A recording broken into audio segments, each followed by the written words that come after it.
Hello friends, मैं सुरुचि BPSC Gurukul 1 में आपका स्वागत करती हूँ। फ्रेंड्स, आज हम देखेंगे एडुटेरिया का ऑफलाइन टेस्ट सीरीज है फ्रेंड्स, और ये एनसीईआरटी फाउंडेशन का टेस्ट सीरीज है। और आज का टॉपिक है ज्योग्राफी फ्रेंड्स। इससे पहले फ्रेंड्स, इस जो आधार सीरीज है ना फ्रेंड्स एडुटेरिया का, जिसमें टोटल 70 टेस्ट था फ्रेंड्स, जिसमें 4 टेस्ट हिस्ट्री का, 4 टेस्ट पॉलिटी और 4 टेस्ट साइंस और 4 test geography and 1 test economics का है। ठीक है, जिसमें 12 टेस्ट अपलोड हो चुके हैं प्लेलिस्ट पे, जिसमें हिस्ट्री का 4 हो चुका है, पॉलिटी का 4 हो चुका है और 4 साइंस का हो चुका है। तो वहाँ पे जाकर नहीं देखे होंगे तो जाकर देख लीजिए। और आज का टॉपिक में आज हम 4 टेस्ट डालेंगे ज्योग्राफी का, जो सेक्शनल टेस्ट होगा, जो एनसीईआरटी बेस पे होगा। और इसके बाद जुनून टेस्ट आ रहा है फ्रेंड्स, जो एडुटेरिया का ही है फ्रेंड्स, जिसमें ऑथेंटिक बुक जैसे कि स्पेक्ट्रम, एम लक्ष्मीकांत जो बुक आते हैं उसमें संकलित किया गया उसमें से क्वेश्चन फ्रेंड्स, तो उसका आप देख लेंगे। साथ ही साथ एडुटेरिया का ही करेंट कॉन्सेप्ट करके वीडियो आ रहा है फ्रेंड्स, जो करेंट अफेयर के लिए है, जो कि मेंस पॉइंट ऑफ व्यू से भी काफ़ी इंपॉर्टेंट है। और अगर आप 68 और 69 अगर बीपीएससी प्री दिए होंगे तो आपको अंदाज़ा लग गया होगा कि इसमें अब ऑनलाइनर क्वेश्चन नहीं पूछता है। ठीक है फ्रेंड्स, तो वो भी अपलोड हो चुके हैं, जिसमें अप्रैल तक हो चुके हैं, तो जा करके चेक कर लीजिएगा वीडियो। और खान सर का भी मई महीने का वो करंट अफेयर अपलोड हो रहे हैं फ्रेंड्स, क्योंकि आपको करंट अफेयर कम से कम 2 से 3 क्लासेस का करना पड़ेगा, तब ताकि आपको करंट से कोई क्वेश्चन ना छूटे, क्योंकि एग्जाम में 20 to 30 मार्क्स करंट अफेयर पूछता है फ्रेंड्स। ठीक है, तो आज के स्टार्ट करते हैं। चैनल पे अगर नए हैं तो चैनल को सब्सक्राइब कर लीजिएगा, लाइक कीजिए, शेयर कीजिए। ठीक है, तो स्टार्ट है। पहला नंबर क्वेश्चन क्या है तो ये देख लेते हैं फ्रेंड्स। पहला कथन है, पूर्ण चंद्र को लगभग हर एक 15 दिन में एक बार देखा जा सकता है। तो ये बिल्कुल गलत है फ्रेंड्स। यहाँ पे क्या पूछा, तो यहाँ पे सत कथन पूछ रहा है। और सूर्य, चंद्रमा तथा वे सभी अन्य वस्तुएं जो रात के समय आसमान में चमकती है उसे खगोलीय पिंड कहते हैं। तो ये बिल्कुल सही है फ्रेंड्स। और इसमें सत ही कथन पूछ रहा था, तो इसका आंसर हो जाएगा बी, जिसमें दूसरा सही है, पहला गलत है। चंद्रमा अलग अलग समय पे अलग अलग आकार, अलग अलग स्थिति में दिखाई पड़ती है। आप पूर्ण चंद्र को लगभग 1 महीने में एक बार ही दे सकते हैं, जबकि यहाँ पे 15 दिन में बोल रहा था, तो ये गलत हो गया था। नेक्स्ट है, सही सुमेलित कीजिए। ठीक है, यहाँ पे क्वेश्चन पूछ रहा है सेकेंड फ्रेंड्स कि सही सुमेलित कीजिए, और इसमें सही सुमेलित क्या है, सही कथन को चुनना है। यहाँ पे ये देख लेंगे। तो सही कथन, सूर्य से दूरी के हिसाब से पृथ्वी तीसरा ग्रह है, तो ये बिल्कुल सही है। और इसमें पृथ्वी छठा सबसे बड़ा ग्रह है, तो ये गलत है फ्रेंड्स। पृथ्वी छठा ना होकर के पृथ्वी 5वां सबसे बड़ा ग्रह है, तो ये गलत हो गया। और पृथ्वी का आकार गेंद के समान है, तो बिल्कुल गलत है फ्रेंड्स। पृथ्वी का आकार एप्पल के समान है, जो नीचे से थोड़ी सी दबी और वैसे समान है, गेंद के समान नहीं, क्योंकि गेंद पूरा राउंड होता है। तो इसका आंसर हो जाएगा, इसमें सही ही पूछ रहा, तो इसमें एक ही आंसर है। इसका आंसर हो जाएगा बी, क्योंकि एक सही है जबकि दोनों गलत है। नेक्स्ट है, सभी ग्रह सूर्य के चारों ओर वृत्ताकार पथ पे चक्कर लगाते हैं, और इसमें भी सही कथन पूछ रहा है। और सूर्य से दूरी के सही क्रम में क्या है, तो बृहस्पति, शनि, नेपच्यून और यूरेनस। तो इसमें क्या पूछा, सही कथन, तो दोनों गलत है फ्रेंड्स। इसका आंसर हो जाएगा डी, क्योंकि सभी ग्रह सूर्य के चारों ओर वृत्ताकार पथ पे नहीं, जबकि वो अपने पथ पे घूमते हैं। ठीक है, और यहाँ पे क्या है कि यहाँ पे पूछ रहा था बृहस्पति, शनि और नेपच्यून, यूरेनस है, तो नहीं फ्रेंड्स। इस सूर्य की दूरी के सही क्रम क्या है, तो उसमें बुध भी है, उसके बाद शुक्र, उसके बाद पृथ्वी, उसके बाद मंगल, उसके बाद बीच में एस्ट्रोनॉट आता है, और उसके बाद बृहस्पति, शनि और नेपच्यून है। तो दोनों गलत है फ्रेंड्स। इसका आंसर हो जाएगा डी। नेक्स्ट है, यहाँ पे मिलान करना है किसका कितना ग्रह है, तो इसके बारे में देख लेते हैं फ्रेंड्स। तो इसका आंसर, अगर फ्रेंड्स इसमें अगर आपको एक भी आता होगा तो आप इसका सही आंसर कर सकते हैं। तो नेपच्यून में कितने ग्रह होते हैं फ्रेंड्स, तो नेपच्यून में 13 ग्रह हैं। यूरेनस में 27 और बृहस्पति में 53 और मंगल में 2 ग्रह होते हैं। ठीक है, तो इसमें क्या आंसर हो जाएगा, इसका आंसर हो जाएगा ए। 1 2 3 4 सही है। ठीक है, आंसर हो जाएगा ए। नेक्स्ट है 5 नंबर क्वेश्चन कि पृथ्वी से हमें चंद्रमा का केवल एक ही भाग दिखाई पड़ता, तो ये बिल्कुल सही है। और चंद्रमा पृथ्वी का एक चक्कर लगभग 27 दिनों में पूरा करता है। इससे लगभग इतनी ही समय में अपने अक्ष पर चक्कर भी पूरा करता है, तो बिल्कुल सही है फ्रेंड्स। तो इसका आंसर हो जाएगा ए। कथन और कारण दोनों सही है, और कथन सही व्याख्या कर रहा है, तो इसका आंसर हो जाएगा ए। नेक्स्ट है 6 नंबर क्वेश्चन कि कथनों पर विचार करना है। फ्रेंड्स यहाँ पे देख लेंगे कि क्या पूछ रहा है, तो इसमें असत्य कथन पूछ रहा है, इसको राउंड कर लेंगे या लाइन अप कर लेंगे, कि जो भी आपके हिसाब से जो सही लगता है उसको जरूर कर लेंगे।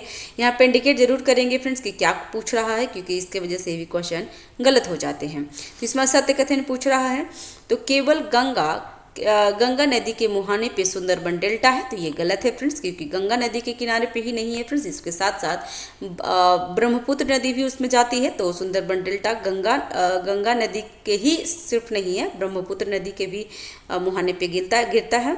और इसके बाद है उत्तर अमेरिका विश्व का चौथा सबसे बड़ा महाद्वीपीय है, तो ये भी गलत है फ्रेंड्स, चौथा नहीं होकर के तीसरा है। ठीक है, तो ये दोनों गलत हो जाएगा फ्रेंड्स। इसका आंसर क्या हो जाएगा, तो इसका आंसर हो जाएगा सी, क्योंकि दोनों असत्य ही पूछ रहे थे और दोनों असत्य है।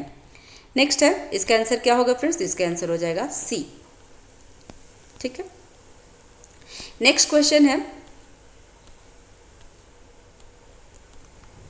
कथनों पर ध्यान देना है।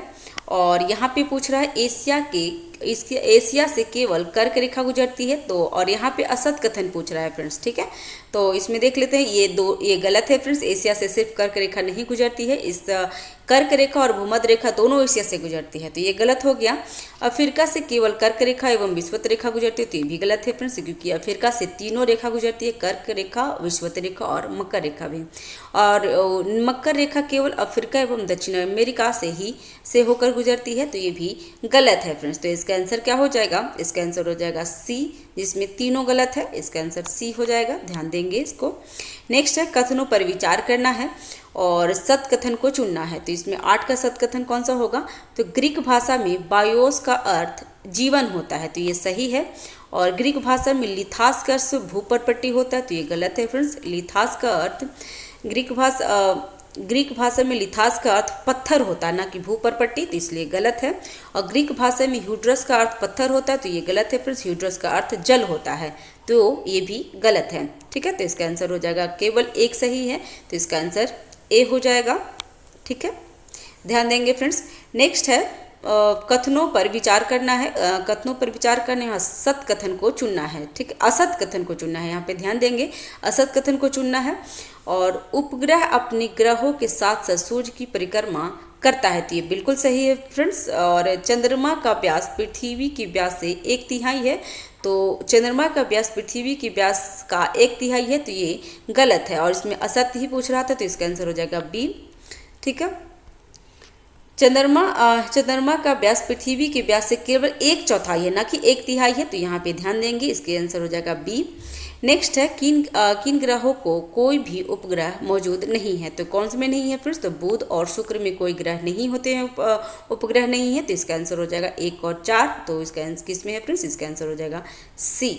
ठीक है, और शुक्र को क्या कहते हैं फ्रेंड्स, तो शुक्र को भोर का तारा, शाम का तारा ऐसे बोलते हैं, सबसे चमकीला ग्रह है, सबसे गर्म ग्रह है, तो ये शुक्र है फ्रेंड्स, तो ध्यान रखेंगे, उसके बारे में कहा जाता है, तो इसका आंसर हो जाएगा सी।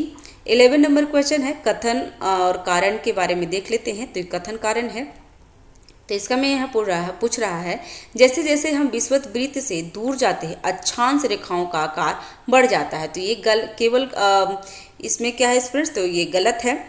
ठीक है,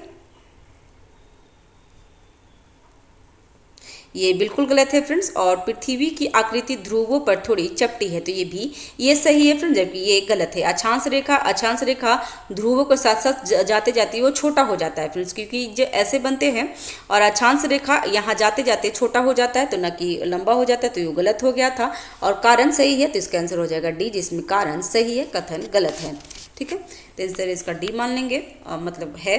नेक्स्ट है कथनों पर विचार करना है और इसमें सत कथन पूछ रहा है फ्रेंड्स, तो इसमें सत ही कथन पूछ रहा है, तो इसका देख लेते हैं क्या है।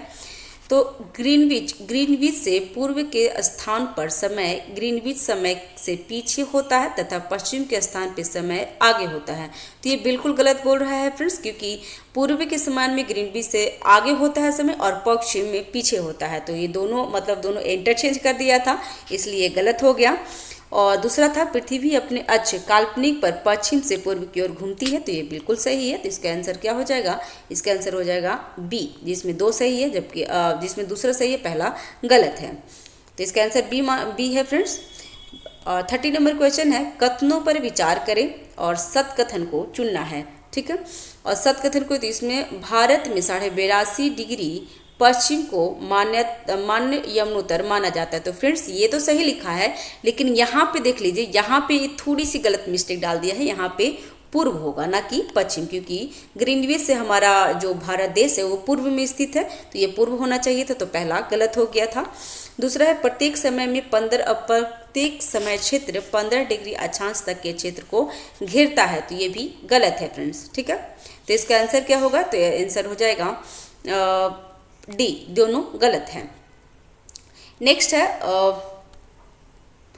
नेक्स्ट है क्या, सही कथन को चुनना है। यहाँ पे सही कथन है तो इसको राउंड अप कर लेंगे, क्योंकि जो भी है सही पूछे या गलत पूछे उसको जरूर हम लोग ध्यान देंगे फ्रेंड्स। तो इसमें सही कथन को पूछ रहा है। तो पृथ्वी पर 1 डिग्री अंतराल पर अक्षांशों रेखा की संख्या 180 होती है। और दूसरा था कि पृथ्वी 1 डिग्री अंतराल पर देशांतर रेखा की संख्या 360 होती है, और पृथ्वी 1 डिग्री अंतराल पर अक्षांशीय संख्या 179 होती है। तो इसमें क्या पूछा, सही कथन पूछ रहा है। तो 14 का सही कथन सिर्फ 2 होगा फ्रेंड्स। ठीक है, जिस 14 का सिर्फ 2 क्वेश्चन सही है, जबकि ये दोनों गलत हैं। ठीक है, पृथ्वी 1 डिग्री अंतराल पर अक्षांश रेखा की संख्या 179 होता है। तो यहाँ पे 179 होता तो वो सही हो जाता। और यहाँ पे लिख रहा है पृथ्वी 1 डिग्री अंतराल पर देशांतर संख्याओं की संख्या 360 होती है, तो ये सही है। और पृथ्वी 1 डिग्री अंतराल पर अक्षांश की संख्या 181 होगा, तो यहाँ पे अक्षांश की संख्या पूछ रहा था, तो यहाँ पे 181 होना चाहिए था। ठीक है, तो इसलिए ये दोनों गलत है और तीसरा सही है, इसमें सही ही पूछ रहा था। तो 2 इसका आंसर हो जाएगा डी, जिसमें दूसरा सही है और 1 और 3 गलत है। नेक्स्ट है फ्रेंड्स, ये ज़्यादा दिख नहीं रहा है तो मैं यही राइट। नेक्स्ट है कथन, सही कथन को चुनना है। और कथन क्या पूछ रहा है कि ग्लोबल का वह वृत्त जो तापमान को विभाजित करता है उसे प्रद्युति वृत्त कहते हैं। और दूसरा है, सूर्य के चारों ओर एक स्थिर कक्षा में पृथ्वी की गति को घूर्णन कहते हैं। तो फ्रेंड्स, सूर्य के चारों ओर जो पृथ्वी घूमता है ना, तो उसको घूर्णन नहीं कहते हैं सर, उसको बोलते हैं परिक्रमण बोलते हैं, ना कि घूर्णन बोलते हैं। घूर्णन उसको बोलते हैं जो पृथ्वी अपने कक्ष पे ही घूमता है, उसको घूर्णन कहते हैं। ठीक है, तो ये गलत हो गया। और पहला था, ग्लोबल का वह वृत्त जो तापमान को विभाजित करता है उसे प्रद्युति वृत्त कहते हैं, तो ये गलत है फ्रेंड्स। ठीक है, पृथ्वी का अक्ष एक काल्पनिक रेखा है जो इसके कक्षीय सतह से 66.5 डिग्री कोण बनाती है। वह समतल जो कक्ष के द्वारा बनाया जाता है उसे कक्षीय समतल कहते हैं। पृथ्वी सूर्य से प्रकाश प्राप्त करती है। पृथ्वी के आकार गोले के समान होते हैं और इसलिए इस समय में सिर्फ इसके आधे भाग ही सूर्य को रोशनी प्राप्त करती है। ठीक है, और पृथ्वी की गति 2 भागों में विभाजित होती है, घूर्णन और परिक्रमण। तो पृथ्वी का अपने कक्ष में घूमना घूर्णन कहलाता है और सूर्य के चारों ओर स्थित कक्ष में पृथ्वी की गति को परिक्रमण कहते हैं। तो ये देख लेंगे फ्रेंड्स, इसका आंसर हो जाएगा 15 का आंसर हो जाएगा डी, जिसमें दोनों गलत है। और इसमें सही पूछ रहा था तो दोनों गलत ही, तो इसमें ना तो 1 और ना ही 2 सही है। नेक्स्ट है, कथनों पर विचार करना है और इसमें असत्य कथन को चुनना है फ्रेंड्स। तो दक्षिण अनातन की स्थिति 23 सितंबर को होती है और विषुवत स्थिति 21 मार्च एवं 22 सितंबर होती है और उत्तर अयनात की स्थिति क्या होती है, तो 21 जून को होती है। तो इसमें क्या पूछ रहा है, तो इसमें असत्य कथन पूछा है, तो इसमें असत्य 1 और इसमें पूछ रहा है 21 मार्च और 23 सितंबर की स्थिति विषुवत कहलाता है। ठीक है, 21 मार्च और 23 सितंबर यहाँ 22 है, तो यहाँ 23 सितंबर को विषुवत स्थिति कहलाता है। और इसका डिस्क्रिप्शन देख ले हैं, तो 21 जून की स्थिति को उत्तरायण कहते हैं, 21 जून की स्थिति को उत्तर अनायतन कहते हैं। तो ये तो सही हो गया फ्रेंड्स। और 22 दिसंबर की स्थिति को दक्षिणायन कहते हैं। तो यहाँ पे 23 सितंबर था, तो यहाँ पे 22 दिसंबर होना चाहिए था। तो इसका आंसर क्या होगा, इसका आंसर हो जाएगा बी, 1 और 2 गलत है। ठीक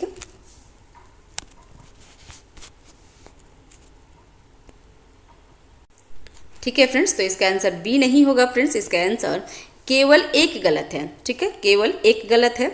तो क्योंकि इसमें ये सही बता रहा है और ये भी सही है, तो दक्षिणांतन होता है वो 22 दिसंबर को होता है, तो ये गलत था, तो केवल इसमें एक गलत है। नेक्स्ट है उत्तर अतनांत की स्थिति पर विचार करें, और इसमें क्या पूछ रहा था, इसमें सही कथन को पूछा है। तो सही कथन कौन सा है इसमें, तो सही कथन 2 है, उत्तर ध्रुव सूर्य की ओर झुका होता है, तो आंसर हो जाएगा आंसर क्या हो जाएगा, केवल सी। इसमें दो सही है।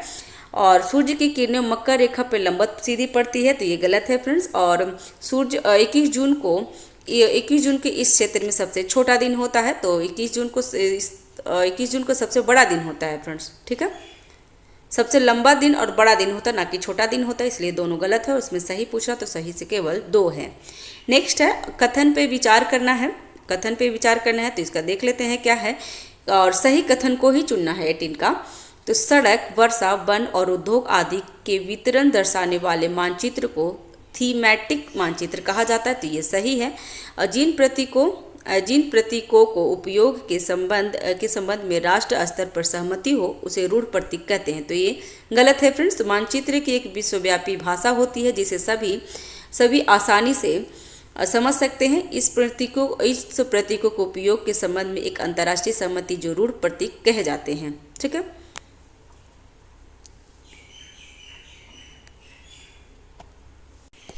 फ्रेंड्स यहाँ पे तो आंसर 18 का आंसर बोल रहा है कि ए है, केवल एक सही है। लेकिन यहाँ पे डिस्क्रिप्शन में दिया हुआ है कि मानचित्र की एक विश्वव्यापी भाषा होती है जिसे सभी आसानी से समझ सकते हैं। इन प्रतीकों के उपयोग के संबंध में एक अंतर्राष्ट्रीय सहमति होती है, ये रूढ़ प्रतीक कहे जाते हैं। तो ये भी हमें सही लग रहा है फ्रेंड्स, क्योंकि राष्ट्र स्तर का है और वो अंतर्राष्ट्रीय बोल रहा है, ठीक है। तो इसका आंसर हो जाएगा, यहाँ पे माना है 1, तो इसका आंसर 1 मान लेते हैं, क्योंकि जो इडुटेरिया का है फ्रेंड्स रॉन्ग नहीं मानता, उसका रॉन्ग क्वेश्चन नहीं होते हैं, आंसर भी रॉन्ग नहीं होते हैं, तो ध्यान देंगे इसका। और ये आपको एक रिक्वेस्ट है फ्रेंड्स कि इसमें क्लास 6 का चैप्टर नंबर 4 मैं यहाँ पे लिख देती हूँ, या फिर मैं भी देख लूँगी। क्लास 6 का चैप्टर नंबर है क्या, चैप्टर नंबर 4 और पेज नंबर 26 में जाकर के इसको कंफर्म कर लेंगे प्लीज़ फ्रेंड्स, और हमें कमेंट बॉक्स में बताएंगे। नेक्स्ट है महाद्वीपों के संबंध में निम्नलिखित कथनों पर विचार करें।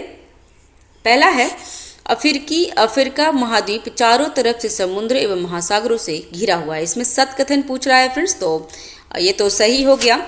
और दूसरा है उत्तर अमेरिका 2 महासागरों से घिरा है, तो उत्तर अमेरिका 2 महासागरों से नहीं फ्रेंड्स, वो उत्तर अमेरिका विश्व के तीसरा सबसे बड़ा महाद्वीप है।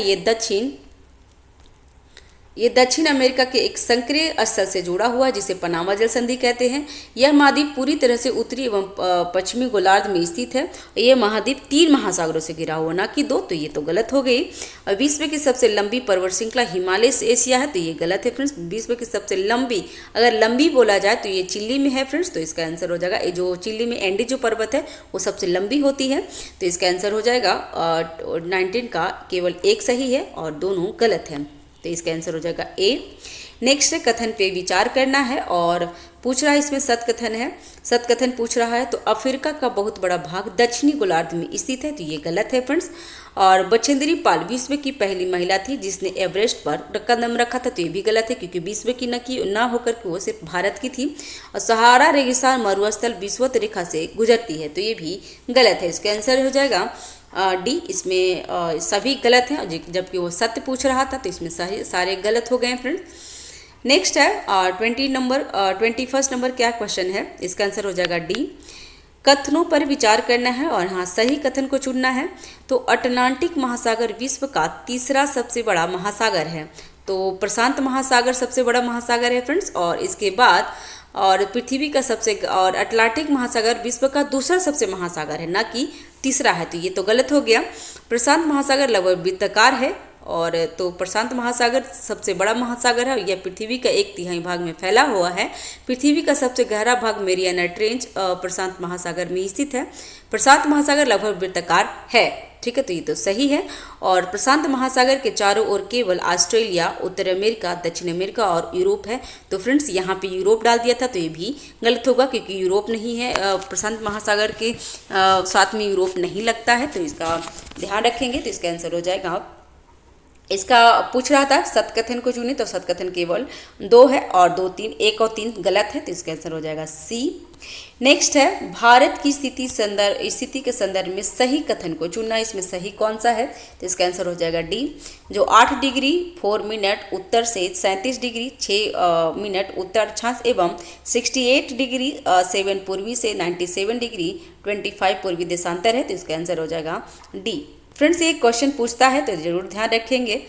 23 नंबर क्वेश्चन है कि सही कथन को चुनना है। तो संयुक्त राज्य अमेरिका में 7 एवं कनाडा में 6 मानक समय है। तो संयुक्त राज्य अमेरिका में 7 एवं कनाडा में 6 मानक समय है, तो ये सही है। और विश्व की सबसे ऊंचा शिखर ट्रांस हिमालय पर्वत पर स्थित है, तो ये भी गलत है। तो पहला सही होगा और दूसरा गलत है, ठीक है। तो इसका आंसर हो जाएगा ए। नेक्स्ट है नदियों का उत्तर से दक्षिण की ओर सही क्रम क्या है, तो इसका आंसर देख लेते हैं फ्रेंड्स। इसका आंसर हो जाएगा सी। पहला है चेनाब, उसके बाद रावी, फिर नर्मदा, ताप्ती और कावेरी सबसे लास्ट में है, तो इसका आंसर हो जाएगा सी। ध्यान देंगे फ्रेंड्स, ऐसे भी एग्जाम में पूछते हैं। नेक्स्ट होगा 25 का क्वेश्चन क्या है, तो इसको देख लेते हैं कि कथन पे विचार करना है और सतकथन को ही चुनना है। तो केवल बांग्लादेश, चीन एवं पाकिस्तान से भारत के 5 राज्य एवं केंद्र शासित प्रदेश की सीमा लगती है, तो ये गलत है फ्रेंड्स। इसमें सत्य पूछे तो गलत है। और केवल बांग्लादेश, चीन एवं पाकिस्तान से भारत के 5 राज्य एवं केंद्र शासित प्रदेश सीमा लगाती है, तो गलत है फ्रेंड्स, क्योंकि ठीक है। तो इसका आंसर हो जाएगा 25 का आंसर हो जाएगा डी। त्रिपुरा चारों ओर बांग्लादेश से घिरा हो, तो बिल्कुल गलत है फ्रेंड्स। चारों ओर नहीं, वो तीन ओर से घिरा हुआ है बांग्लादेश से त्रिपुरा, तो इसका आंसर हो जाएगा डी। क्योंकि बांग्लादेश, चीन और पाकिस्तान के साथ जो 5 राज्य बोल रहा है फ्रेंड्स, तो 5 राज्य तो हैं, लेकिन उसमें क्या कि उसमें केंद्र शासित प्रदेश भी ऐड हैं, तो इसलिए वो गलत हो गया था। और फ्रेंड्स अगर ज्योग्राफी का आप पढ़ाई करेंगे ना, तो आपके पास एटलस जरूर होना चाहिए और आपके पास मैप जरूर होनी चाहिए फ्रेंड्स, जिसमें भारत का मैप, वर्ल्ड का मैप जरूर रखेंगे, ठीक है। इसका आंसर हो जाएगा डी। नेक्स्ट है कथनों पर विचार करना है और इसमें पूछ रहा है सही कथन कौन सा है। तो महासागरीय संगति में परपट्टी की मोटाई महाद्वीपीय संगति की मोटाई से अधिक होती है, तो ये गलत है। महाद्वीपीय संगति मुख्य रूप से सिलिका एवं मैग्नीशियम जैसे खनिजों से बना हुआ, तो ये भी गलत है फ्रेंड्स। इसका आंसर हो जाएगा डी, क्योंकि इसमें सही कथन पूछ रहा है। फ्रेंड्स आपको बता दूं कि जो हमारा घटना चक्र का सीरीज चल रहा है फ्रेंड्स, उसमें महासागर का जो टॉपिक था उसमें ये चीज़ मैं बहुत अच्छे से समझाई हूँ, तो वहाँ पे जाके आप चेकआउट कर लेंगे, ठीक है। और नेक्स्ट है, इसका आंसर हो जाएगा डी। नेक्स्ट है निम्न कथनों पर विचार करना है और इसमें असत कथन को चुनना है। तो अमावस्या के दिन चंद्रमा की सतह पर मौजूद पर्वत, मैदान एवं गड्ढे की छाया देखा जा सकता है, तो बिल्कुल गलत है फ्रेंड्स, क्योंकि अमावस्या के दिन में नहीं देखा जा सकता, क्योंकि अमावस्या के दिन में पूरे अंधेरा होता है, तो नहीं देख सकते। और नील आर्मस्ट्रॉन्ग पहले व्यक्ति थे जिन्होंने 20 जुलाई 1869 को सबसे पहले चंद्रमा की सतह पर कदम रखा, तो ये भी गलत है फ्रेंड्स, क्योंकि ये 1869 में ना जा करके 1969 में गए हैं। तो यहाँ पे ध्यान दीजिएगा, सारे सही है लेकिन थोड़ा सा मिस्टेक कर दिया है। ज्योमेट्री का अर्थ पृथ्वी का मापन होता है, तो ये बिल्कुल सही है, तो इसका आंसर हो जाएगा। इसमें असत्य पूछा तो 1 और 3 असत्य है, तो इसका आंसर हो जाएगा सी, ठीक है। नेक्स्ट है कथनों पर विचार करना है और कथन क्या है, तो कथन और कार्य यहाँ पे दिया हुआ है।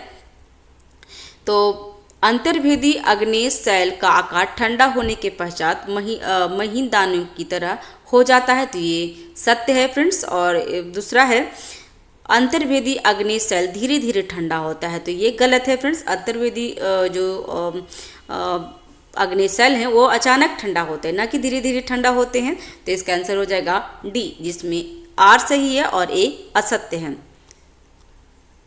ठीक है। तो इसका आंसर हो जाएगा डी, अंतर्भेदी अग्नेय शैल। 1 मिनट फ्रेंड्स, फिर से यहाँ पे क्वेश्चन पे जरूर ध्यान देंगे कि यहाँ पे पूछ रहा था कि अंतर्भेदी अग्नेय शैल का आकार ठंडा होने के पश्चात महीन दाने की तरह हो जाते हैं। तो महीन दाने नहीं होते फ्रेंड्स, ये बहुत बड़े बड़े दाने में हो जाते हैं, क्योंकि क्या होता है, तो अंतर्वेदी अग्निशलन धीरे धीरे ठंडा होता है। तो धीरे धीरे ठंडा होने के कारण वो बड़े बड़े चट्टान मतलब बड़े बड़े आकार में हो जाते हैं। ठीक है। और जो भूपर पट्टी के जो बाहर अग्निशल आ जाते हैं ना, जिससे बेसाल्ट कहते हैं, वो महीन दाने का होते हैं। तो इसमें आंसर क्या हो जाएगा, आंसर हो जाएगा डी, जिसमें आर तो सही है परंतु एक कथन गलत है। ठीक है।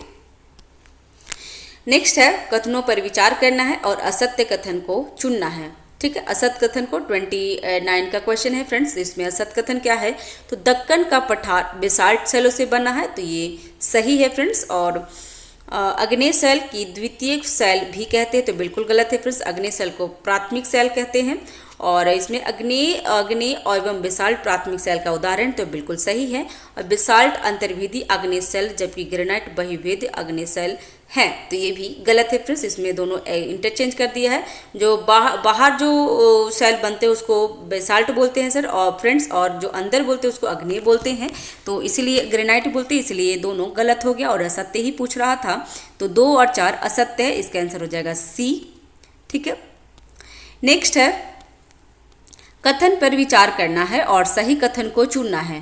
तो इसमें सही 30 का क्या होगा फ्रेंड्स, तो फ्रेंच शब्द एनवायरोनेर का अर्थ पर्यावरण होता है और उच्च ताप एवं दाब के कारण चिकनी मिट्टी संगमरमर में एक चूना पत्थर स्लेट में परिवर्तित हो जाता है। तो इसका आंसर हो जाएगा डी। दोनों ही गलत है, इसमें दोनों गलत है फ्रेंड्स, सही नहीं है।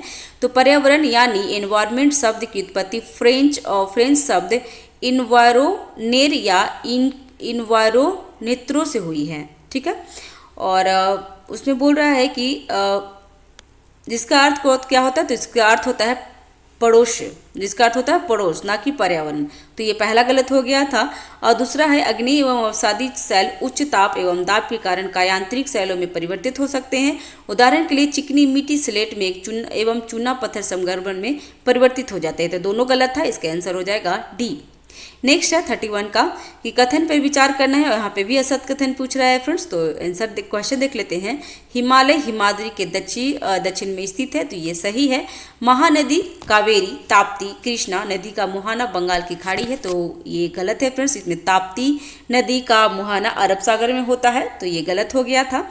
और पश्चिमी तट मैदान पूर्वी तट मैदान की तुलना में अपेक्षाकृत अधिक चौड़ी है, तो वो भी गलत है फ्रेंड्स। इसका आंसर हो जाएगा सी, जिसमें 2 और 3 गलत है और पहला सही है। नेक्स्ट है कथन पर विचार करना है और पहला कथन क्या है, असत्य कथन को ही चुनना है। तो पहला का क्या है, तो नेपाल की सीमा उत्तर प्रदेश, बिहार, पश्चिम बंगाल, सिक्किम एवं उत्तराखंड से लगती है, तो ये सही है।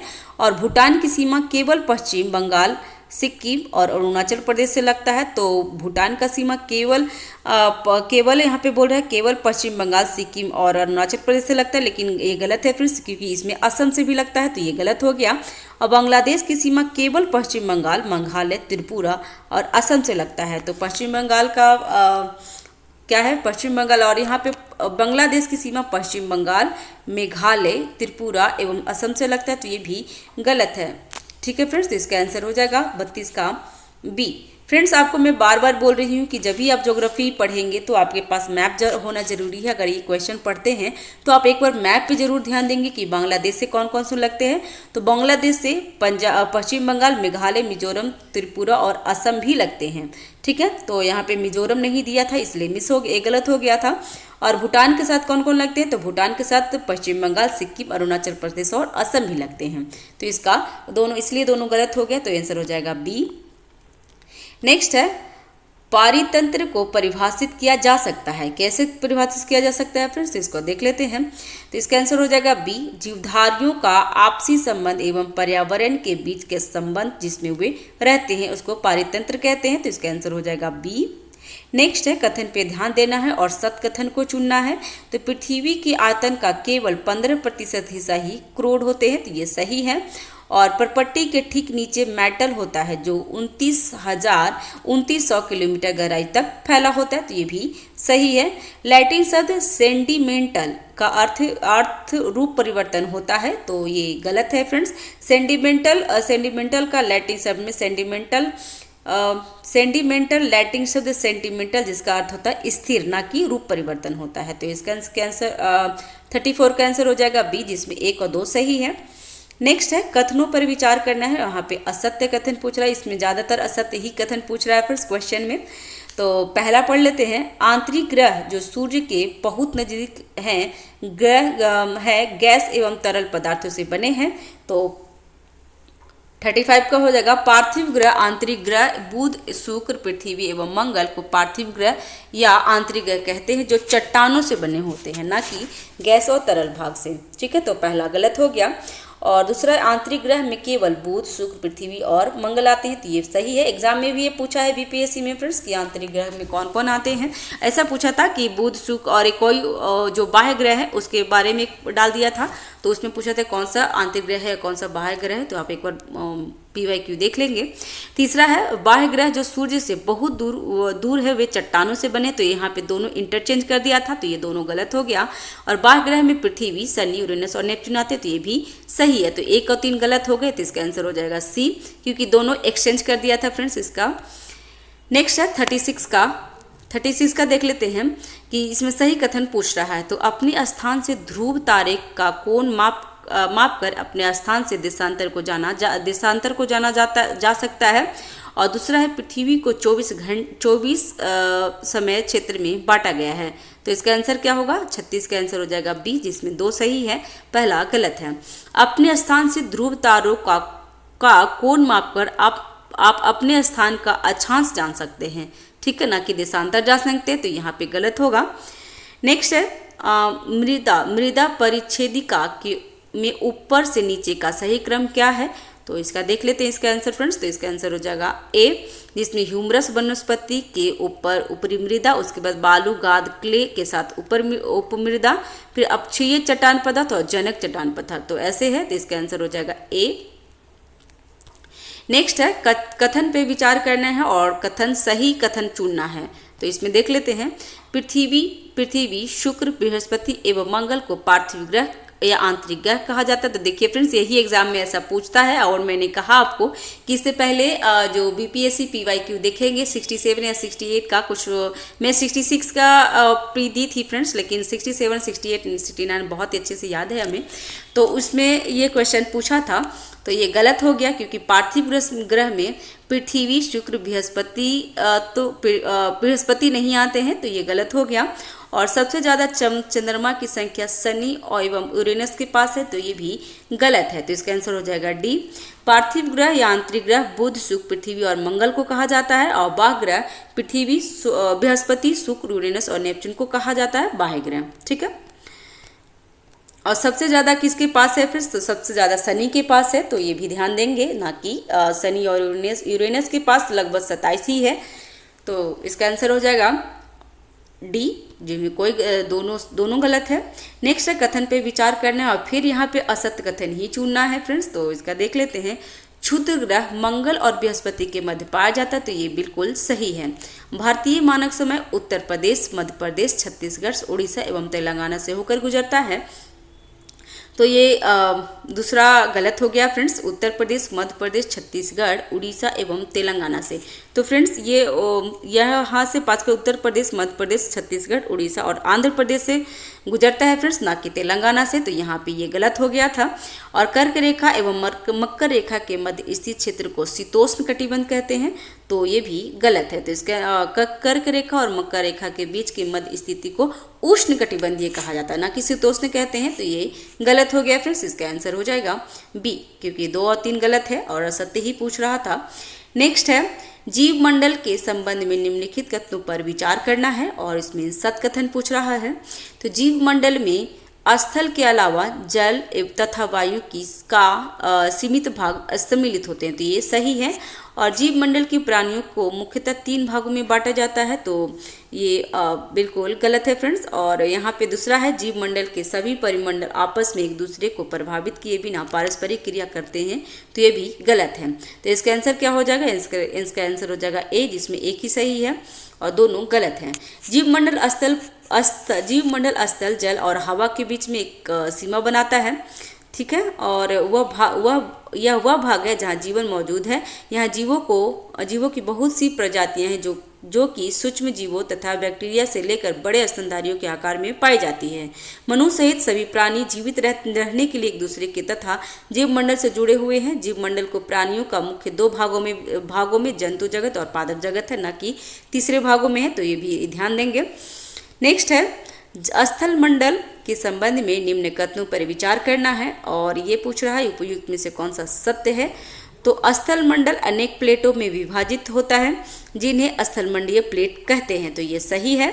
और इसमें स्थलमंडलीय प्लेटों की गति के कारण पृथ्वी सतह परिवर्तन होता है, तो ये भी सही है। स्थलमंडल प्लेट पृथ्वी के अंदर पिघले हुए मैग्मा के कारण कभी कभी धीमा गति से चारों ओर घूम जाती है, तो ये बिल्कुल गलत है फ्रेंड्स। इसका आंसर हो जाएगा 41 का आंसर हो जाएगा ए, जिसमें 1 और 3 सही है और दूसरा गलत है।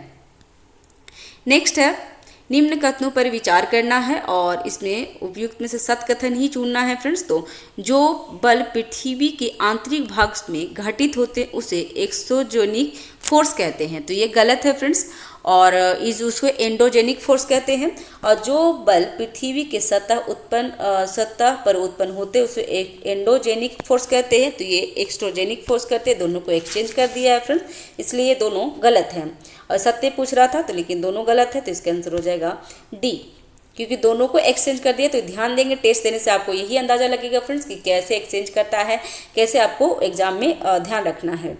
नेक्स्ट है अंतर्जनित बल कभी कभी आकस्मिक गति उत्पन्न करते हैं। निम्न में से कौन सी आकस्मिक गति के कारण पृथ्वी की सतह पर अत्यधिक हानि होता है। तो किसके कारण होता है फ्रेंड्स, तो भूकंप और ज्वालामुखी के कारण। तो इसका आंसर हो जाएगा 1 और 2, मतलब बी आंसर हो जाएगा।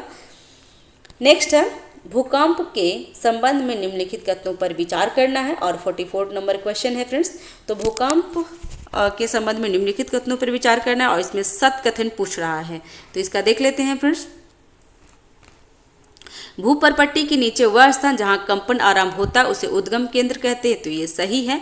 उद्गम केंद्र के भूस्थल पर उसे निकटतम स्थान को अधिकेंद्र कहते हैं, तो बिल्कुल सही है। और अधिकेंद्र के निकट भाग सर्वाधिक हानि होती है, तो ये भी सही है। तो इसका आंसर हो जाएगा सी, जिसमें 1, 2, 3 सही है।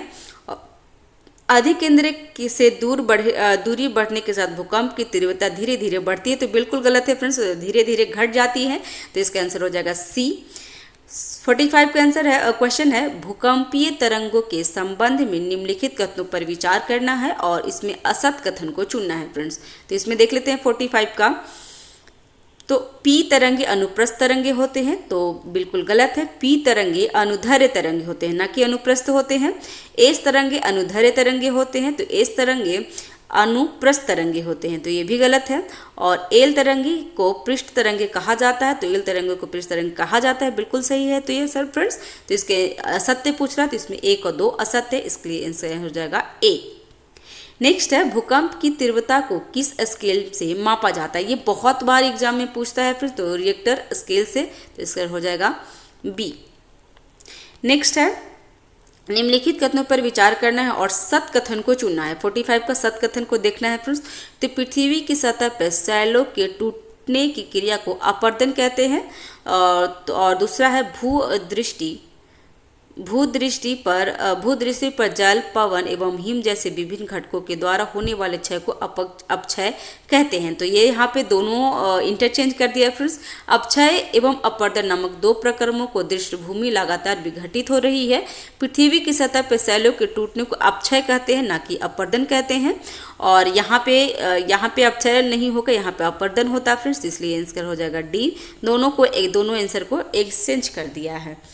नेक्स्ट है नदी के कार्य के संबंध में निम्नलिखित कथनों पर विचार करना है और सत्य कथन को चुनना है। तो इसमें 48 का क्या होगा, तो नदी के जल से अदृश्य भूमि का अपरदन होता है। तो यहाँ पे पूछ रहा है सत्य कथन, तो नदी के जल से दृश्य भूमि का अपरदन होता है, ना कि अदृश्य भूमि का, तो ये गलत हो गया। जब नदी किसी खड़े ढाल वाले स्थानों से अत्यधिक कठोर शैलों या खट्टे ढाल वाली घाटी से गिरती है तो यह कैनियन का निर्माण करती है। तो 48 का क्या होगा, तो इसका भी ये भी गलत है फ्रेंड्स, ठीक है। तो कैनियन का यहाँ पे क्या पूछ रहा है, यहाँ पे बता रहा है कि अत्यधिक कठोर सेल खड्डे वाली घाटी से गिरते तो यह जलप्रपात कहलाता है, न कि कैनियन कहलाता है। और नदी मैदान भाग में विसर्प का निर्माण करते हैं, तो ये बिल्कुल सही है फ्रेंड्स, इसका आंसर हो जाएगा ए। फ्रेंड्स आपको बता दूं कि ये जो वर्ल्ड ज्योग्राफी का घटना चक्र है, जो PYQ है फ्रेंड्स, मैं आपको प्लेलिस्ट में डाल दी हूँ, तो वहाँ पे जाके चेक कर लेंगे। नदी द्वीप ये सारे कुछ हो चुके हैं, ब्रह्मांड हो चुके हैं, मिट्टियाँ हो चुकी है, तो सारे कुछ हो चुके हैं, वहाँ पे जाके चेक कर लेंगे। ऐसा क्वेश्चन जरूर वहाँ पे आपको मिल जाएगा, तो देख लेंगे फ्रेंड्स। इसका आंसर हो जाएगा ए। विसर्पों के किनारे पर लगातार अपर्दन एवं निक्षेपण शुरू हो जाने से विसर्प लूप के सिरे निकट आ जाती है और एक अलग संरचना का निर्माण होता है। वह संरचना क्या कहलाती है, तो चाप झील कहलाती है फ्रेंड्स। इसका आंसर हो जाएगा बी। नेक्स्ट है सूची मिलान करना है और जलप्रपात का नाम और स्थिति, तो इसके बारे में देख लेते हैं। ये मेरा मिल जाएगा आपको प्लेलिस्ट पे फ्रेंड्स, तो आप जाकर जरूर देख लेंगे। वर्ल्ड ज्योग्राफी करके एक प्लेलिस्ट बना हुआ है, उसमें सारा वीडियो आप देख लेंगे, सारा टॉपिक वाइज वीडियो है। तो एंजल जलप्रपात कहाँ है फ्रेंड्स, तो ये है दक्षिण अमेरिका में, वेनेजुएला में। नियाग्रा जलप्रपात कहाँ है, तो नियाग्रा जलप्रपात कनाडा तथा संयुक्त राज्य अमेरिका के सीमा पे है। और विक्टोरिया जलप्रपात जाम्बिया एवं जिम्बाब्वे की सीमा पे है, जो अफ्रीका में है। तो ध्यान रखेंगे, इसका आंसर क्या हो जाएगा, इसका आंसर हो जाएगा सी। 51 का नदी के उत्थित तटों को कहते हैं, तो क्या कहते हैं फ्रेंड्स नदी के उत्थित तटों को, तो तटबंध कहते हैं। तो इसका आंसर हो जाएगा ए। इसका वीडियो मैं रिसेंटली डाली हूँ, तो ये कल ही शायद मैंने डाला है, तो आप चेक कर लेंगे। नेक्स्ट है नदी मार्ग के संदर्भ में निम्नलिखित तथ्यों पर विचार करना है और इसमें सत्कथन को चुनना है। तो समुद्र तक पहुँचते पहुँचते नदी का प्रवाह धीमा होकर कई अनेक धाराओं में विभाजित हो जाती है, जिसे सरिता कहते हैं। तो ये गलत है फ्रेंड्स। समुद्र तक पहुँचते पहुँचते नदी का प्रवाह धीमा हो जाता है तथा नदी अनेक धाराओं में विभाजित हो जाती है, जिसको वितरिका कहते हैं, ना कि सरिता कहते हैं। और केवल उन्हीं मुहाने पे डेल्टा का निर्माण होता है जहाँ पर अवसादों का संग्रह होता है। तो इसका आंसर हो जाएगा बी सही है। इसका आंसर हो जाएगा फ्रेंड्स, तो 2 सही है, इसलिए आंसर हो जाएगा बी। नेक्स्ट है समुद्री तरंगे के कार्य के संबंध में निम्न कथनों पर विचार करना है और इसमें सत्कथन को चुनना है। तो देख लेंगे इसमें क्या है सत्य फ्रेंड। तो 53 का इसमें कोई भी सत्य नहीं है, तो इसका आंसर है वो कोई भी सत्य नहीं है। तो पढ़ लेते हैं कि कोई भी सत्य क्यों नहीं है, ठीक है। तो समुद्री तरंगे लगातार सैलों से टकराकर दरार का निर्माण करती है। यही दरार समय के साथ चौड़ी एवं बड़ी होकर तटीय मेहराब का निर्माण करती है। तो यहाँ पे बोल रहा है कि समुद्री तरंगे के अपर्दन एवं निक्षेपण तटीय स्थलाकृतियां बनाती है।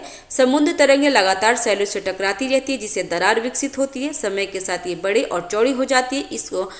इसको समुद्र को गुफा कहते हैं, ना कि मेहराब कहते हैं। तो इसलिए गलत हो गया।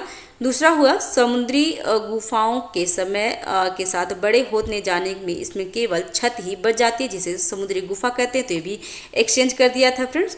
और समुद्री तरंगे द्वारा लगातार अपर्दन के कारण तटीय मेहराब की छत टूट जाती है और केवल दीवारें ही बच जाती है, जिसे समुद्री भृगु कहते हैं। तो ये भी गलत है फ्रेंड्स। समुद्री जल के ऊपर लगभग ऊर्ध्वाधर उठे हुए ऊंचे शैल तट्टों को समुद्री भृगु कहते हैं। दीवार जैसी इन आकृतियों को स्टैक्ट कहते हैं फ्रेंड्स। समुद्री तरंगे किनारे पर अवसाद जमा कर समुद्री पुलिंग का निर्माण होता है। तो ये तीनों गलत है फ्रेंड्स। इसका आंसर हो जाएगा डी। 53 का क्वेश्चन देख लेते हैं। 54 का क्वेश्चन देख लेते हैं फ्रेंड्स कि समुद्री तरंगे किनारे पे अवसाद जमा करने का निर्माण करती है। तो क्या बोलते हैं इसको, तो अभी हमने देखा था समुद्री पुलिन कहते हैं। तो इसका आंसर हो जाएगा ए। नेक्स्ट है हिमनद के द्वारा लाए गए पदार्थ जैसे छोटे छोटे सेल रेत एवं तलछट मिट्टी निक्षेपण होने से किस प्रकार स्थलाकृति का निर्माण करती है। तो ये करती हिमनद हिमोड़ करती है फ्रेंड्स। तो इसका आंसर हो जाएगा डी। इसका भी वीडियो मैं डाल दी हूँ हिमनद से फ्रेंड्स। तो जा करके एग्जाम में जरूर ये PDF में जो आपको वर्ल्ड ज्योग्राफी उसमें जाकर जरूर आप टॉपिक वाइज देख लेंगे। उसमें ज़्यादा टाइम का है नहीं, तो आप आराम से देख सकते हैं। नेक्स्ट है इसमें सारे क्वेश्चन उसमें जरूर मिल जाएंगे फ्रेंड्स, ठीक है। नेक्स्ट है सूची मिलान करना है और देख लेते हैं इसमें मिलान करके 56 का। तो इसका हो जाएगा छत्रक सेल। छत्रक सेल कैसे बनता है, तो छत्रक सेल ऐसी संरचना है जिसका आधार संकीर्ण एवं शीर्ष विस्तृत होता है, उसे छत्रक सेल कहते हैं। बालू डिब्बा किसे बोलते हैं? तो बालू डिब्बा रेगिस्तान में पवन के बहाव से रुकने से रेत द्वारा निर्मित स्थलाकृतियों को बालू डिब्बा कहते हैं। और लोएस किसे बोलते हैं? तो लोएस महीने में एक महीन एवं हल्के बालू के कण जिससे पवन द्वारा अत्यधिक दूर ले जाकर विस्तृत क्षेत्र में निक्षेपण कर स्थलाकृतियों का निर्माण करते हैं, उसे लोएस कहते हैं। तो इसका आंसर हो जाएगा डी फ्रेंड्स। तो इसका आंसर ध्यान रखेंगे। नेक्स्ट है, पृथ्वी के वायुमंडल के संबंध में निम्नलिखित कथनों पर विचार करना है। यहाँ पे सही कथन को चुनना है, क्योंकि सबसे पहले तो हम लोग यही देख लेंगे कि सही पूछ रहा है या गलत पूछ रहा है। तो पृथ्वी पर सभी जीवित जीव रहने के लिए वायुमंडल पर निर्भर हैं, तो ये बिल्कुल सही है। यह सूर्य के किरणों के हानि प्रभाव को हमारी रक्षा करता है, हानि प्रभाव से हमारी रक्षा करता है, तो ये भी सही है। और यह वह वायु राशि है जिसने पृथ्वी के तापमान को रहने योग्य बनाया है, तो ये भी सही होगा। तो इसका आंसर हो जाएगा सी। इसमें तीनों सही है। नेक्स्ट है, वायु में प्रचुर मात्रा से मिलने वाली तीसरी गैस कौन सी है? तो तीसरी गैस आर्गन है फ्रेंड्स। आंसर हो जाएगा डी। सबसे ज़्यादा वायु में क्या मिलता है फ्रेंड्स? तो सबसे ज़्यादा नाइट्रोजन मिलता है, जिसका परसेंटेज 78% है। उसके बाद ऑक्सीजन है जो 21% है, आर्गन 0.93% है, कार्बन डाइऑक्साइड 0.03% है और अन्य सभी गैस 0.04% है। ठीक है, तो इसका ध्यान रखेंगे। तीसरा प्रचुर गैस है आर्गन। नेक्स्ट है, वायु चक्र के संबंध में निम्न कथनों पर विचार करना है। और यहाँ पे पूछ रहा है कौन सा सही है। तो वायु गर्म होती है तो फैलती है और हल्की होकर उठ जाती है, ऊपर उठ जाती है, तो ये सही है। जब वायु ठंडी होती है तो सघन और भारी होकर नीचे चली आती है, तो ये भी सही है। ये आप गर्मी और ठंडे के मौसम में आप देख सकते हैं। इसको आंसर हो जाएगा सी। 60 नंबर क्वेश्चन है, निम्न में से सर्वप्रथम, तो क्या यहाँ पे डैश दिया हुआ है, का बढ़ा हुआ आयतन पृथ्वी पर मौसम तथा जलवायु को प्रभावित करता है, तो कौन करता है फ्रेंड? तो CO2 कार्बन डाइऑक्साइड करता है। तो इसका आंसर हो जाएगा ए। यहाँ पे सूची मिलान करना है और विशेष वायुमंडलीय परत के बारे में यहाँ पे मिलान कर लेते हैं। तो क्या है इसका आंसर फ्रेंड्स? इसका आंसर हो जाएगा 61 का कि क्षोभ मंडल। तो क्षोभ मंडल कहाँ है? तो क्षोभ मंडल मौसमी घटनाओं का रंगमंच है। समताप मंडल, तो समताप मंडल ओजोन परत की उपस्थिति होता है। मध्य मंडल से, तो मध्य मंडल में उल्का पिंडों का विनाश होता है। आयन मंडल, तो आयन मंडल से रेडियो संचार का लिए आवश्यक होता है। और बहिमंडल से हीलियम और हाइड्रोजन की उपस्थिति होती है बहिमंडल में। तो आंसर हो जाएगा सी। ठीक है, ध्यान दीजिएगा, ये एग्जाम के लिए काफ़ी इंपॉर्टेंट है। सिंगल भी इंपॉर्टेंट हो जाएंगे एग्जाम के लिए। नेक्स्ट है, बात दीर्घदर्शी का कार्य है, ये क्या है फ्रेंड्स? तो इसके बारे में देख लेते हैं। तो ये होगा, इसका आंसर होगा सी, वायु की दिशा को दर्शाना, वाग दीर्घदर्शी कहते हैं उसे। तो इसका आंसर हो जाएगा सी। नेक्स्ट है, निम्न कथनों पर विचार करना है और सही कथन को चुनना है। तो 63 का क्या होगा? उपयुक्त में से कोई सही नहीं है। वायुमंडल का तापमान केवल दिन और रात में ही बदलता है, तो ये गलत है। वायु और तापमान के वितरण को आपतन प्रभावित नहीं करती है और आपतन की मात्रा भूमध्य रेखा से ध्रुवों की ओर जाने पे बढ़ता है। तो इसमें क्या बोल रहा है? इसमें तीनों गलत है, उपयुक्त में से कोई नहीं सत्य है। मौसम वायुमंडल के प्रत्येक घंटे तथा दिन प्रतिदिन की स्थिति होती है। आर्द्र एवं गर्म मौसम किसी को भी चिड़चिड़ा बना सकती है। अच्छा हवादार मौसम हमें आनंद देते हैं और हम घूमने के लिए योजना बनाते हैं। और यहाँ पे पूछा, तापमान दीर्घकाल में किसी स्थान का औसत मौसम उस स्थान के जलवायु बताता है। तापमान के वितरण को आपतन कहते हैं, तापमान के वितरण को आपतन कहते हैं। ठीक है, और जो आपतन सूर्यताप प्रभावित करता है। आपतन की मात्रा भूमध्य रेखा से ध्रुवों की ओर जाने पे घटता है, ठीक है ना, कि बढ़ता है। और क्योंकि पृथ्वी के भू आकृति के कारण ध्रुवों की तरफ सूर्य की तिरछी किरण पड़ती है, तो ये सब ध्यान रखेंगे। इसका आंसर हो जाएगा डी, इसमें कोई भी सही नहीं है। निम्न कथन पर विचार करना है और इसमें सत्य कथन को चुनना है। तो अधिक तापमान वाले क्षेत्र में आकाश बादल युक्त एवं मौसम आर्द्र हो जाते हैं, तो बिल्कुल गलत है फ्रेंड्स, क्योंकि अधिक तापमान में बादल युक्त तो हो ही नहीं सकते हैं, ये मौसम पूरा साफ हो जाते हैं। और कम तापमान वाले क्षेत्र में आकाश बादल रहित रहता है, तो ये भी सही है। तो इसमें सही ही पूछ रहा था, इसमें दूसरा सही है, तो इससे हो जाएगा बी। नेक्स्ट है, पवनों के संबंध में निम्न कथनों पर विचार करना है और 65 का देख लेते हैं, इसके क्या है बोल रहा है फ्रेंड्स। तो सत्कथन को ही चुनने के लिए बोल रहा है। तो व्यापारिक पूर्वी एवं उत्तरी पवनों अस्थायी पवनें कहलाती है। तो अस्थायी पवन ये गलत है फ्रेंड्स। और स्थानीय पवनें छोटे से क्षेत्र में प्रतिदिन चलती है। तो ये क्या है, तो इसके बारे में पढ़ लेते हैं। 3 स्थानीय पवनें होते हैं। तो स्थायी पवनें व्यापारिक पश्चिम एवं पूर्व पवनें अस्थायी पवनें होते हैं। ये वर्ष भर लगातार नीचे दिशा में चलती हैं। ठीक है। और दूसरा था मौसमी पवनें। व्यापारिक पवनें के बारे में देख लेते हैं। हाँ, मौसमी पवनें कौन है, तो ये पवनें विभिन्न ऋतुओं में अपनी दिशा बदलती रहती है। उदाहरण के लिए भारत में मानसून पवनें। और स्थानीय पवनें कौन होते हैं, तो स्थानीय पवनें ये पवनें किसी छोटे क्षेत्र में वर्ष या दिन के किसी विशेष समय में चलती है। उदाहरण के लिए स्थल एवं समुद्री समीर। तो इसका आंसर हो जाएगा डी, इसमें कोई भी सत्य नहीं है।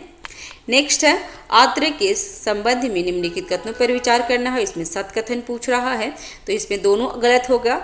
जब अधिक गर्मी के कारण वायुमंडल में आर्द्रता की मात्रा घट जाती है, तो अधिक गर्मी में वायुमंडल की आर्द्रता घट नहीं जाती है फ्रेंड्स, ये बढ़ जाती है। तो ये गलत हुआ। और अत्यधिक ठंडे के मौसम में वायुमंडल में आर्द्रता की मात्रा बढ़ जाती है, तो आर्द्रता की मात्रा घट जाती है फ्रेंड्स। इसका देख लेते हैं डिस्क्रिप्शन, क्योंकि डिस्क्रिप्शन इंपॉर्टेंट हो जाएगा, क्योंकि दोनों गलत है। तो क्यों गलत है, तो जब जल पृथ्वी एवं विभिन्न जलाशयों में वाष्पित होते हैं, तो यह जलवाष्प बन जाता है। वायु में किसी भी समय जलवाष्प की मात्रा को आर्द्रता कहते हैं। जब वायु में जलवाष्प की मात्रा अत्यधिक होती है, तो उसे हम आर्द्र दिन कहते हैं। जैसे जैसे वायु गर्म होती जाती है, इसकी जलवाष्प धारण करने की क्षमता बढ़ जाती है, और इस प्रकार यह और अधिक आर्द्र हो जाती है। आर्द्र दिन में कपड़े सूखने में काफ़ी समय लगते हैं, और हमारे शरीर में पसीना आसानी से नहीं सूखता है, और हम असहज महसूस करते हैं। तो इसका 66 का आंसर हो जाएगा डी। 67 का क्या होगा, तो इसके बारे में देख लेते हैं। किसी वायुदाब पेटी को हॉर्स अक्षांश भी कहा जाता है। किसको कहा जाता है फ्रेंड्स, तो इसका आंसर हो जाएगा बी, उपोष्ण उच्च वायुदाब पेटी। तो आंसर हो जाएगा इसका बी। नेक्स्ट है पृथ्वी पर जल के वितरण संबंध में निम्नलिखित कथनों पर विचार करना है, और कौन सत्य है। तो इसको देख लेते हैं। पृथ्वी की सतह का 2/3 भाग जल से ढका हुआ है। तो पृथ्वी की सतह का भाग 2/3 भाग से जल से ढका हुआ है। तो ये गलत होगा। पृथ्वी की सतह का 3/4 भाग, 2/3 ना 3/4 भाग जल से ढका हुआ है। और पृथ्वी पर मौजूद संपूर्ण जल के वितरण में बर्फ छत्र के रूप में केवल 3% जल मौजूद है। तो इसमें बर्फ में कितना है फ्रेंड्स, तो बर्फ में 2% है, ना कि 3%, इसलिए दोनों गलत हो जाएगा। इसका आंसर हो जाएगा डी।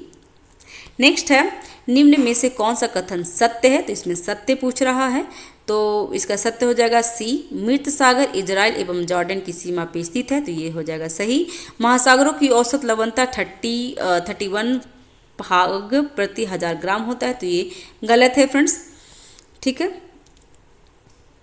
ये होता है कितना, तो ये 35 भाग होता है। और यहाँ पे बोल रहा है कि मृत सागर की लवणता 310 है, तो मृत सागर की लवणता 340 है, ना कि 310 है। इसीलिए 69 का आंसर हो जाएगा सी, जो मृत सागर इजराइल और जॉर्डन के सीमा पे स्थित है। नेक्स्ट है निम्न कथनों पर विचार करना है, और इसमें सही उत्तर को चुनना है। तो 70 का क्या होगा, तो महासागरीय सतह पर जल लगातार उठता और गिरता रहता है, जिन्हें तरंगे कहते हैं। तो ये बिल्कुल सही है। सुनामी का एकमात्र कारण भूकंप है, तो बिल्कुल गलत है। पर सुनामी का ज्वालामुखी भी होता है, तो इसलिए वो गलत हो गया। और 2003 में भारत के तटीय क्षेत्र में आए सुनामी के कारण अंडमान और निकोबार द्वीप समूह की इंदिरा पॉइंट डूब गया है। तो 3 में नहीं आया था फ्रेंड्स, ये 2004 में आया था, तो इसलिए ये गलत हो गया। तो केवल सही पूछ रहा, तो केवल ए होगा, किसमें एक सही है। इसका आंसर हो जाएगा ए। नेक्स्ट है 71 का कि कथन पर विचार करना है और सत कथन को चुनना है। तो 71 का क्या असत्य होगा फ्रेंड्स, तो देख लेते हैं। सहारा मरुस्थल माली, नाइजीरिया, सूडान जैसे 11 देशों में फैला है। तो यहाँ पे डिस्क्रिप्शन देख लेते हैं कि सहारा मरुस्थल 11 देशों से घिरा हुआ है। ये देश कौन कौन है, तो अल्जीरिया है, चाड है मिस्र, लीबिया, माली, मैरातानिया, मोरक्को, नाइजर, सूडान और ट्यूनीशिया एवं पश्चिमी सहारा है। ठीक है, और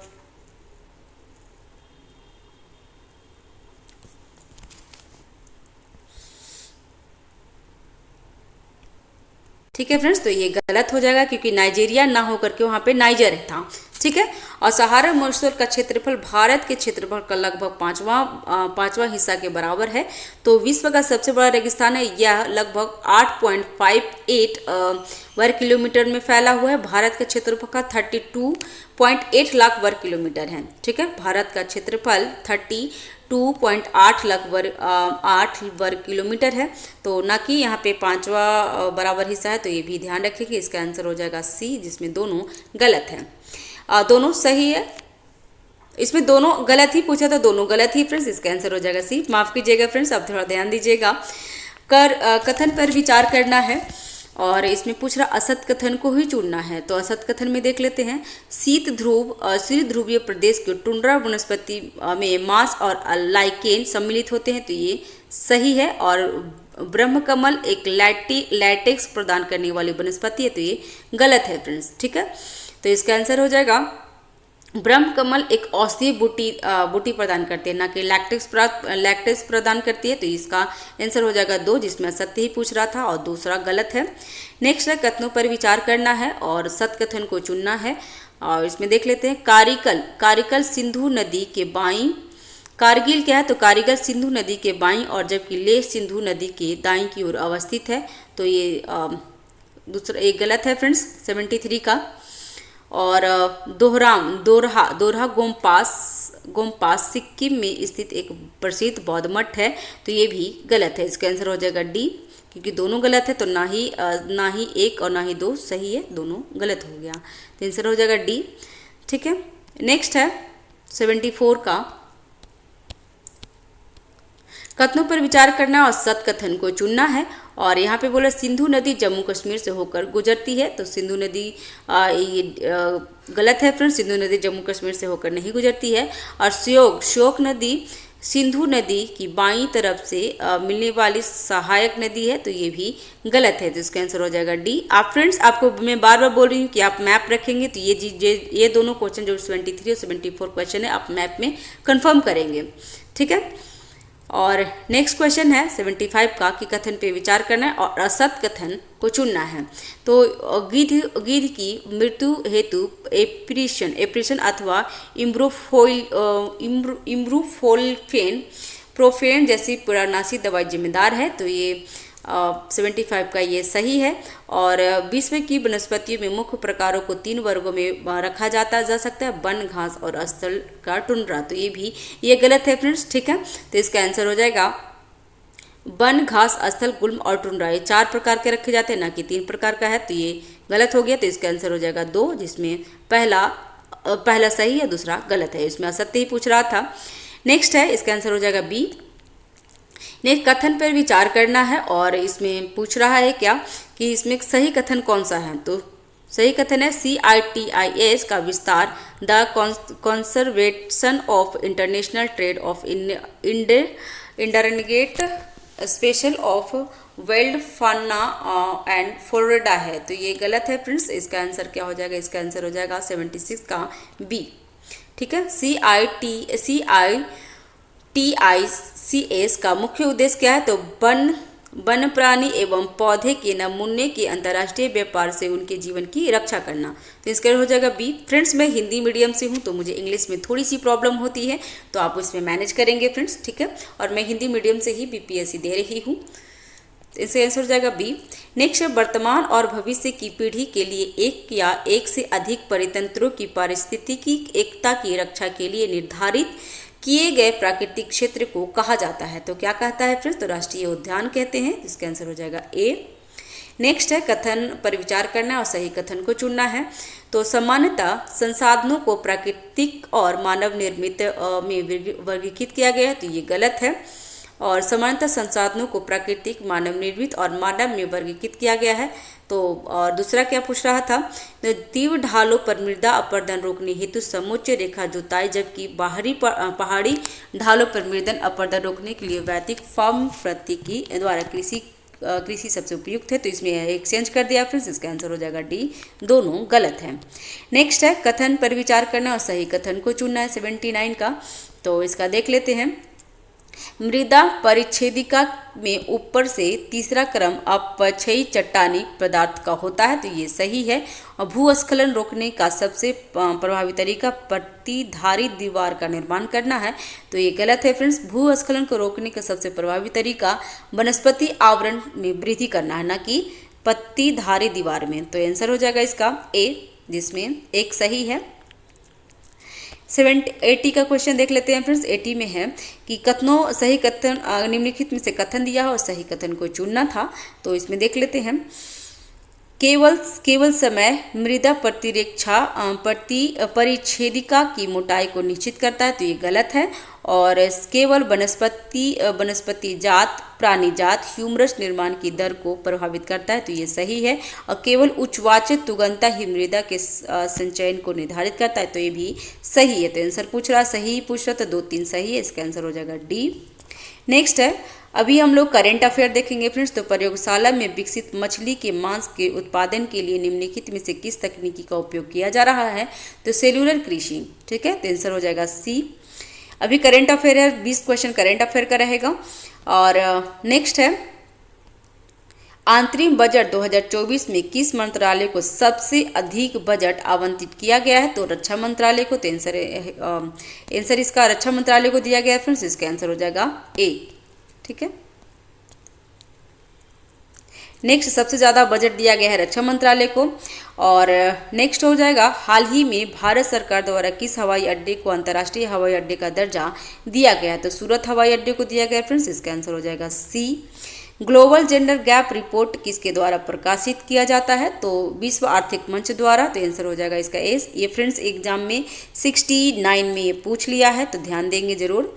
नेक्स्ट है, ऑस्ट्रेलिया ओपन 2024 पुरुष एकल खिताब किसने जीता है, तो जनिक सिंडर ने जीता है, ठीक है। तो इसका आंसर हो जाएगा बी,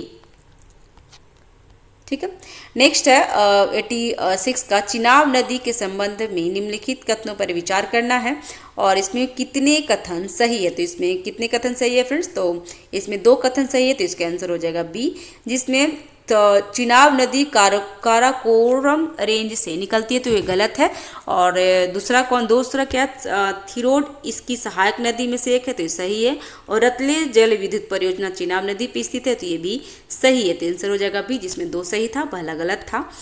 87 का क्या है कि उत्सर्जन के संदर्भ में हाइब्रिड वाहनों और पारंपरिक वाहनों के बीच अंतर के संदर्भ में निम्नलिखित कथनों में से कौन सा कथन सही है, तो इसका आंसर हो जाएगा बी, हाइब्रिड वाहन समग्र कम उत्सर्जन करते हैं, तो आंसर हो जाएगा बी।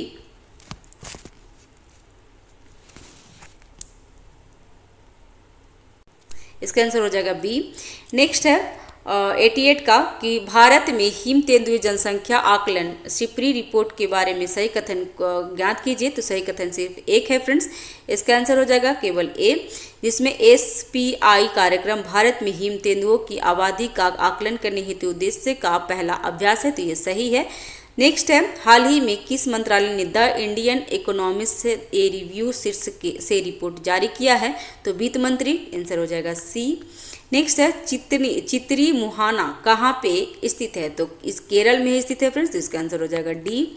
नेक्स्ट है CARES वेब पोर्टल, जिसे हाल ही में समाचारों में देखा गया है, किस क्षेत्र से जुड़ा है, तो इसका आंसर हो जाएगा कोयला क्षेत्र से, सी। नेक्स्ट है 92 का कि संपीड़ित विवाह के संदर्भ में हिंदू विवाह अधिनियम 1955 का उद्देश्य निम्नलिखित में से किस एक को विनियमित करना है, तो ये आंसर हो जाएगा डी, रिश्ते की निषेध डिग्री के भीतर विवाह, तो आंसर डी हो जाएगा।